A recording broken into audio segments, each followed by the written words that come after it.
더불어민주당이 6일 지방선거 출정을 앞두고 튀어나온 의원들의 성비위 사건 악재로 휘청이고 있습니다. 국민의힘은 이 틈을 타서 민주당을 향해 총공세를 펼치고 있습니다. 네, 국회 연결해서 자세한 소식 들어보겠습니다. 김보윤 기자. 네, 국민의힘이 전날 제명된 민주당 박완주 의원을 포함해 여러 의원을 둘러싸고 불거진 성비위 의혹을 강하게 몰아세우고 있습니다.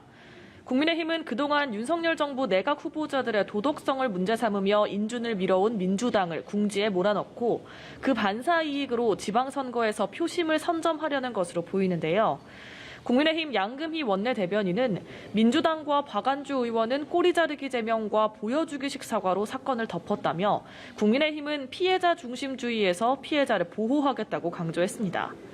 민주당 내부에서는 이번 악재에 당혹스러워하면서 지방선거에서 미칠 부정적인 영향에 촉각을 곤두세우는 분위기입니다.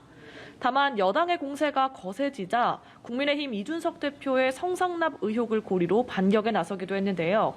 민주당 박지현 공동비대위원장은 민주당은 그나마 수술 중이지만 국민의힘은 지금도 숨기는 중이라며 이 대표부터 징계해야 비판할 자격이 있다고 지적했습니다.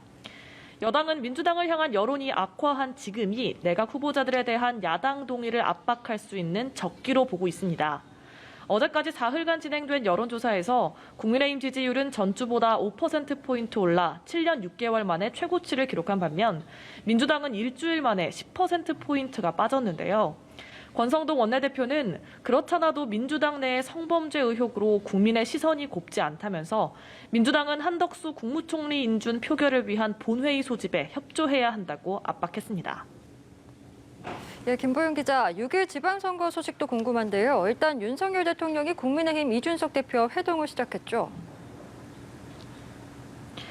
네, 조금 전 3시 무렵부터 윤석열 대통령이 취임 후 처음으로 국민의힘 이준석 대표와 용산청사에서 만나 이야기를 나누고 있습니다. 이 자리에서는 추가 경정 예산안 처리 방향과 공약에 대한 여론의 반응, 3주 앞으로 다가온 6일 지방선거와 관련한 대응책 등 여러 주제가 오고 가는 것으로 전해졌습니다. 특히 이번 선거는 새 정부가 출범한 지 한 달 만에 열리는 데다 여소야대 전국에 변화를 줄 수도 있어 여야 모두 간절하긴 마찬가지인데요. 후보 등록 마감일인 오늘 지방선거와 재보궐선거 주요 출마자들은 전국 곳곳에서 표심 잡기에 열을 올렸습니다. 성남 분당갑에 출사표를 던진 국민의힘 안철수 후보는 이재명 전 지사와 여러 의혹이 얽혀있는 대장동을 찾아 인맥을 총동원해서 문제를 바로잡겠다고 밝혔고요. 이재명 상임고문은 김동연 경기지사 후보의 선거사무소에 나와서 이제는 심판이 아니라 유능한 일꾼을 선택해달라고 강조했습니다. 서울시장 후보들은 민생 공약으로 붙었습니다. 국민의힘 오세훈 서울시장 후보는 타워팰리스 같은 임대주택을 만들겠다며 고품질 임대주택 공약 등을 내걸었고요.